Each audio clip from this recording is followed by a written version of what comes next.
काय म्हणले, एवढे म्हणले मी तुम्हाला एक ह्याच्यावर लिहून देऊ का म्हणले. मी म्हणलं नाही साहेब, म्हणजे इथपर्यंत केलं त्यांनी. आता आपण दिलेला शब्द पाळला, त्यांनी पाळा. आता मी पूर्ण काम केले बाप्पाचं माळाजवळ सोडून.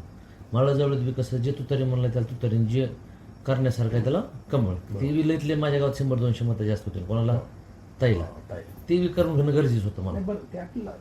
उद्या ओबीसी गावात ओबीसीचे मतं मला पाहिजे उद्या निवडणूक लढताना. मला जातीवादी शिक्का नको. त्याचाही फायदाच होणार आहे. जवळ प्लस होणे विधानसभेला फायदाच आहे ओबीसी मतं घेण्यासाठी. पार्टीचं नुकसान नाही त्यात. मी जरी जवळ मतं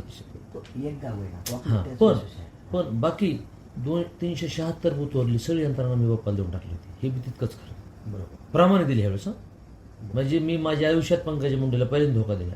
नुसते यंत्रणा नाही, पैसे बी दिलेत मी बाप्पाला. हा काय झालं, मी सापुद्राकडे गेलो आणि आता ह्याला होतो वाळव्याला. सगळे यंत्रणा दिली मी ह्यावेळेस. मी प्रामाणिकच बाप्पाचं काम केलं ह्यावेळेस मनातून.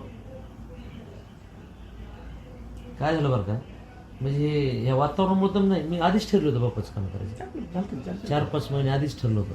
बाप्पाला उभा करण्यात सुद्धा मी बायला विचारा त्याचं मत परिवर्तन करण्यात मी किती कारणीभूत होतो.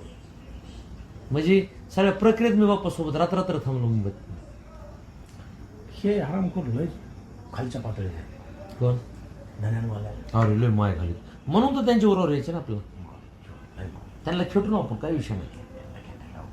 बीडमध्ये एखादा धनंजय मुंडेची आपण गाडी फोडू, मी फोडण्यासारखा फाटका माणूस खेळतो. अरे मी तुम्ही तर आपण करू ते, पण कधी ते इकडे आल्यावर मग ते फोडण्यात मी माझे. त्याला एक ठोका, एक दगड, आपण 50,000 प्लस 1 कोटी 2 कोटी खर्च होत आपल्या एवढ्या एका ठोक्यात. नाही प्रेस घेऊन काही बोलतो मी पुन्हा, तसलं नाही. अंगावर बी जातो पुन्हा प्रेस घेऊन. ते बी लोकांचे जाहीर चॅलेंज करू त्याला.